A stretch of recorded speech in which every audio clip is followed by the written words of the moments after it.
ভূপেন বৰাই এতিয়াও কি চৰকাৰ বনাম বুলি ভাবি আছে নেকি? ভূপেন বৰাই চৰকাৰ বনাম বুলি ভাবি আছে। 4বাৰ হাৰিছে আৰু 1-2বাৰ হাৰি লওক, তেতিয়া গম পাব আচলত 4বাৰকৈ হৰা মানুহ এটাই আৰু চৰকাৰ বনোৱাৰ কথা ভাবি আছে। ভূপেন বৰাই কেইবাৰ হাৰিলে এবাৰ সুধি ল'বচোন।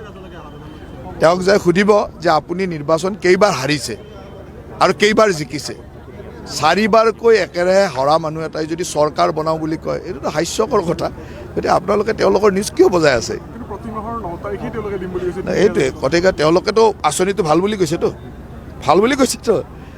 আঁচনিটো আমাৰ দৰে কৰিব বিচাৰিছে, এইটো বহুত ভাল কথা। তেওঁলোকেতো আঁচনিটো ভাল বুলি কৈছে, হয় নহয়? সেইকাৰণে এই হাৰা মানুহবিলাকৰ বেছি ইণ্টাৰভিউ নল'ব। ইমান হাৰা মানুহৰ ইণ্টাৰভিউ ল'লে মানুহেও দুখ পায়। ইমান পাব্লিকে ভোট দি জিকা মানুহবিলাকেও দুখ পায় মনত, আৰু মানুহে ভাবে যে হাৰা মানুহকো ইমান টিভিত ওলাই বুলি ভাবে। গতিকে ভূপেন বৰা আজিৰ তাৰিখত 4বাৰকৈ ইলেকশ্যন হাৰিছে। 4বাৰ ইলেকশ্যন হাৰা মানুহে চৰকাৰ বনোৱা কথা ক'লে শোভা নাপায়। তেওঁলোকৰ কোনোবা জিকা মানুহে যদি কিবা কয় তেতিয়াহ'লে আমি শুনিম। জিকা মানুহে নাই দলটোত, গোটেই হৰা মানুহেৰে ভৰ্তি হৈ আছে। এতিয়া জিকা মানুহ নথকা দলটোৱে আৰু ক'ত চৰকাৰ বনোৱাৰ কথা কয়?